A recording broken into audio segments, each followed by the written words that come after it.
Hey y'all, it's Miss Trillo. I'm going to take some time to show you how to draw kitchens to scale using the templates. So, first off, make sure that you have the template that in the upper left, it says kitchen and laundry. For my students, you need to make sure that you've already looked at the kitchen notes. You've learned about the different kitchen layouts, L shape, U shape, peninsula, everything like that. And you've seen some visuals for what countertops and wall cabinets and backsplash, what all that looks like. So let's go ahead and begin. I'm going to start by drawing a L-shape outline for a kitchen.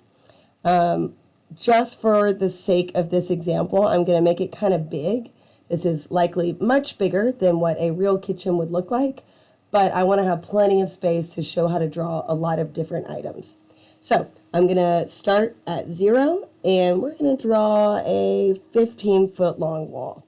Notice I didn't have to count the boxes. I am actually using the side of my template as my scale, like measurement tool. So I stopped at 15, started at 0. That gives me a 15-foot long wall for my students who need to always write their measurements. I'm then going to slide my template back to be about halfway across the box. And we're going to add our wall thickness. So a nice smooth line across. Now we're going to come down the other direction. Let's just do 15 by 15. Let's have a nice big space. A kitchen could be this big. My kitchen is not this big, but there's people out there with a lot of big kitchens. Okay, we're going all the way down to 15. We're going to slide our template back about halfway across the box. We're going to get that wall thickness. Looks like this one's a little skinnier than that one, but it's close. So remember, walls are always 1/8 of an inch thick because they are 6 inches in real life. We now need to lightly shade our walls. So go ahead and do that. Being kind of quick with this, but of course yours can be much neater than mine. It's going to also kind of drive me crazy that I went parallel with my shading on this side and a little wonky with this one. I'm going to go back over it just because I know it's going to bug me if I don't. All right, so just filling that in. All right, we got our wall thickness. So the kind of building blocks in a kitchen are going to be your countertops. That's where everything is kind of built on top of. Off to the side, I'm just going to show you real quick how this works. I'm just going to draw a single line to represent, well, no, I'll go ahead and do a double line, to represent a wall, just so you can see what this looks like. Okay, sorry about that. All right, so we've got a little wall here. I'm just going to show you over here how to do it first, and then we'll add it to the actual kitchen. So, countertop, you notice there's a black line here on the back side. That's to show you that you need to line it up against a wall. So we're going to take that base cab, line it up, do the side, across, and back. Actually, go ahead and finish it along the back wall, because ideally you won't see it because you should be lined up right there. Let me get this a little bit closer for you. Okay, one moment. All right, so this is the actual countertop. Notice it is a little bit longer than just 2 feet. So please do not just draw lines 2 feet away. I will know you didn't use the template. So use your base cab. Now, your base cabinet might actually be wider than just 1. Notice there are feet here, like a base cabinet that's 3 feet wide, or 4 feet, or 5, or 6. But let's say we had a 10-foot wide base cabinet. We know this one's 6 because I just did the whole thing. So that means we're going to need to add 4 more feet of base cabinetry. So we're going to go 1, 2, 3, 4. Stop right there. Slide our template over. And finish that line. Then we can go back and erase this guy right here. All right? So that is our countertop. This is our base cabinet. Now, oftentimes you're going to have wall cabinets, so the cabinets that are up above on the wall. You line the back side of this with the wall, just like you did the base cabinet. So that little line is lining up with our wall behind us. That's how you also know it's like straight and in line. Now, wall cabinets are up off the, above the countertop. So we're going to draw these with a dashed line. That's how you show that something is above, like, kind of waist or head height. Usually wall cabinets don't go all the way across, so I'm going to just do that one portion right there. So that would be our wall cabinets, and this is our base cabinets or countertop. To draw a sink, you have a really large industrial size sink with 2 wash basins inside, or a more standard kitchen with 2 basins or 2 sections. I'm going to do the more standard one. You lay the sink on top of your countertop. You do the outer line, and then you do your inner little basins inside of it. Notice there's a little bit of countertop before and behind it. That's normal. That's what's supposed to be there. Let's say this kitchen had an island. So we're going to make sure we're at least 3 feet, if not 3.5 feet away from the countertop, because we know we need at least 3 feet of traffic flow in a kitchen. So believe it or not, I'm going to go over to the bed area on the template, and I'm going to use the youth bed as our island. This ends up being a really good quick grab for a kitchen island size, but in the kitchen that we're drawing off to the side, we would probably want a much bigger island because it's a much bigger kitchen. So I'm just going to draw that right there. And what I'm going to actually put in the island here is I'm going to show you how to draw a range, or the kitchen stovetop. So again, you have the industrial giant one. We're going to go with the residential one. You're going to put this all the way on the edge that faces the rest of the kitchen. And you are going to do the outer circle first. And then you're going to layer the little circles inside. These are the different burners. You always want space on either side of a cooktop and behind it. This is for safety. This is so you have a spot to put a pot or a pan, and no one bumps into the stovetop. Because imagine, there's knobs and such on this side, but this is where the work triangle is going to be. This is the interaction between the sink, the stove, and the fridge. Which now that I say that, I'm going to kind of make this line a little bit longer, and I'm going to show you how to draw in the fridge. So we've got a fridge and a freezer. This would be like industrial if you were doing 2 side by side. You're just going to draw in the refrigerator. So we're going to line this up next to the countertop by our sink. It is deeper than your countertop. It comes out a little bit. It's supposed to. That's fine. And then, you can do a little knob for it. You can also get crazy and include a door swing, because you are going to have to open this fridge. So you do want to think about, traffic flow and can you walk through here. I'm not going to require you to do that, but you can. It would be helpful. Just kind of make sure it matches up. Like if it goes 2 feet this way, make sure it goes 2 feet this way. Mine's a little off. It would probably go more like here. But anyway, so this now would be, I'm going to erase this little doodle here. This would be our work triangle. So sink to fridge, sink to range to fridge. It's actually a little tight, but we're just practicing using the templates right now, so we're not too worried about it. So that's wall cabinets, base cabinets, sink, range, fridge, island. So let's now look in the space that we drew. So I'm going to start by just putting base cabinets all along these walls. I don't know what I'm going to add yet and how I'm going to do it and where stuff's going to go, but we're just going to kind of roll with it. So I'm adding base cabinetry all the way across.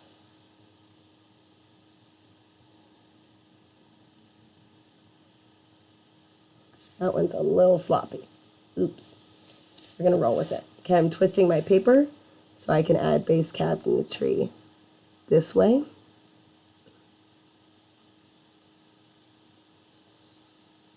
Notice I'm just sliding the template down instead of having to erase over and over and over in between drawing like multiple rectangles. But the depth from the wall never changes. And then I'll just finish this off over here, kind of turning my template to the side. Okay, we can erase the crisscrosses over here because this is going to be just, you know, continuous countertop. And I'm actually going to say that our kitchen kind of ends here since this looks so ugly. All right, so this is a pretty big old space.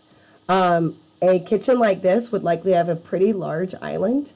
So I'm going to go ahead and add that in. I'm actually going to do the twin bed, but we got to make sure that we are at least 3 feet away in both directions. But because this is such a big kitchen and my preference is to be more like 4 feet away. So I'm kind of like going 4 feet from each, and I'm going to take the twin bed and I'm going to make the island go this way. In my mind, this would be an open concept space, and maybe the living room would be this direction. Maybe dining room would be that direction. So it's important to think about that when obviously laying out a kitchen, because that's going to change where you put stuff based on where people are going to be looking while they're cooking. So a lot of people actually like to have their sink in their island, especially if the living room's over here. So they want to be able to wash dishes or whatever here and watch TV. So let's go ahead and do that. Now, I want to make sure I leave enough room to put the dishwasher next to it, because you always want your dishwasher next to your sink, and it can't go under your sink. So I'm going to lay the sink down, the outer rim like I showed you, then the inners. Notice it's right up against the edge on this side, because this is where you're walking around in the kitchen. This side over here, there's probably going to be some bar stools so people can hang out in the kitchen with you. I'm going to put the dishwasher here. You also could have put it behind. That's pretty common. If it's not next to the sink, it's right behind the sink. But because I left room for it, we're going to add it. So this doesn't take up countertop space, but you do have to draw it in so that you know it's there. And maybe, you know, if you want to just do kind of like a bar or something to show that that's where it is. Or you could do DW for dishwasher. Or you could give it a number and say over here, dishwasher, you know, whatever. Okay, so let's think about the work triangle. I don't want to put a fridge all up in a corner. So I'm going to put a fridge over here. Now I'm going to have the door swing out so that the door, when it swings open, it's not getting in people's way and you have to walk around the door. So I'm going to start, I know I put countertop here, but I'm actually going to draw a fridge directly on top of it.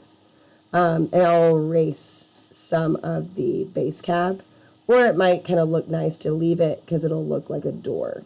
Yeah, it just gives a nice little double line there. So I'm going to put the door handle over here, and I'm going to do a little arrow like this so you know that it swings. Oops, sorry. So that swings open. Okay, so I just drew the fridge right on top. If you want to do a little R, you can. That's great, but we get the idea. So imagine grabbing chicken, going to prep it maybe at the sink, trim some fat off, and then you would want to be able to pivot pretty close to cook it. So we're going to put our stovetop over here. This is a really big kitchen, so I'm going to actually do the industrial size range. So of course, normally we do the small one, but just to show you what this would look like, I'm going to do the large range.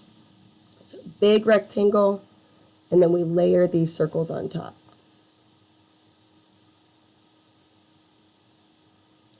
Now, I think most large ranges have more than 4 burners, so I'm going to get wild.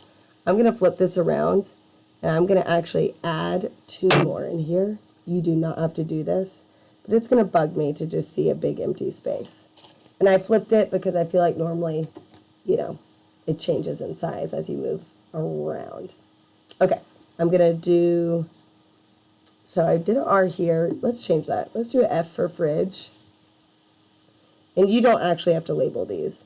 And I'm just going to do R out to the side for range. Range is where you have the stovetop and the oven underneath it. So since we know there's an oven underneath it, I'm also going to draw a bar. You could also do like little knobs because this guy's going to have knobs, whatever. So now you always want to dash in your work triangle. It doesn't matter quite at what point on the different appliances you draw the triangle, but nice light dashed line to show the interaction between our three main work zones in the kitchen.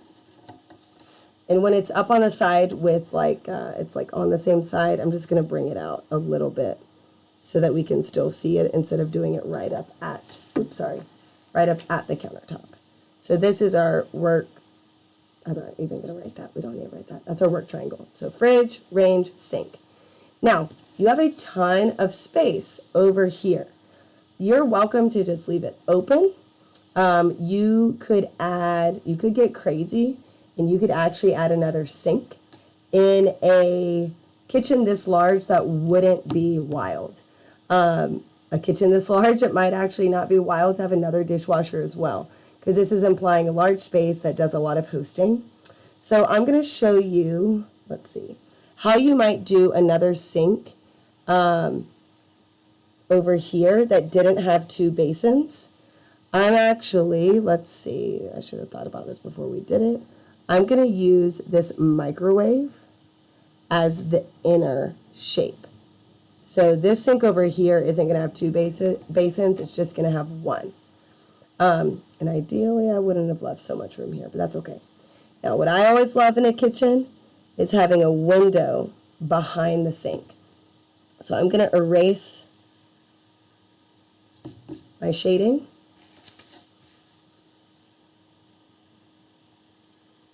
And I'm going to draw in the line. Could have gotten that a little more in the middle. But now it's implying, okay, I could look out the window and do some dishes or whatever. You're welcome to kind of explore from here. If you wanted a microwave out on the counter, you could put it there. You could kind of look at what else we have. In this area, there's also laundry. So you're not going to use any of that here. But you can get creative. Like there's some plants. I always think it's nice to have plants in a kitchen. So I'm going to just like add a plant in because why not? You could add some other little appliances if you wanted. Like you could take this oval, for example, draw it kind of in the corner. Maybe draw a little circle on top. I'm going to just use one of these circles. And you might call that the mixer. So like you can add more into this if you want, but as long as you have the work triangle, those three main things, that's the baseline requirement. So this is just a quick kind of rough and ready way to draw a scaled floor plan of a kitchen. Key things to remember are traffic flow must be 3 feet or more. All right. You also want to think about what rooms are adjoining the kitchen and where is someone who's going to be in this space. Where are they going to be looking? Because they're likely going to be looking this way in this room when they're working so much. So you want to keep that in mind as you're designing. You want to make sure that you always, oh, you know what we forgot? Because I was about to remind us that we've got to use dashed lines for wall cabinets. I say we. I forgot to add any upper wall cabinets. Crazy. Okay, so let's actually add wall cabinets. Oh, cracking myself up right now. Let's do them in the corner, and I'm going to show you how you would handle doing that. So we already have the mixer over here. That's fine. It can stay underneath. We don't want to put wall cabinets above the range or sink because you'd bump your head on it working either at the sink or the range. So you're going to put it spaces that you're not working over the countertop. Why don't I actually get this lined up for our example? So nice dashed lines. It didn't go all the way to the wall because we're going to turn it this way. And now I'm just going to pick up where I left off here. And I'm going to go all the way up to the edge where the sink is. And then I'm just going to use a straight line on my template. This, of course, would be a huge no-no, overcrossing the wall cabinet with a window. So I'm just going to use that as an example of what not to do. You could also add some more wall cabinets over here. So let's go ahead and do that just to show you how to do that if you weren't doing it in the corner. These could be floating wall cabinets, open wall cabinets, but this is just showing that there is some kind of shelving up above the cabinetry. You definitely would want this sink centered in between your cabinets. You wouldn't want it overlapping your window. So these are some examples of what not to do, but at least how to draw it. Okay, if you got questions, drop them in the comments for me or email me. Or if you're my student, come and find me.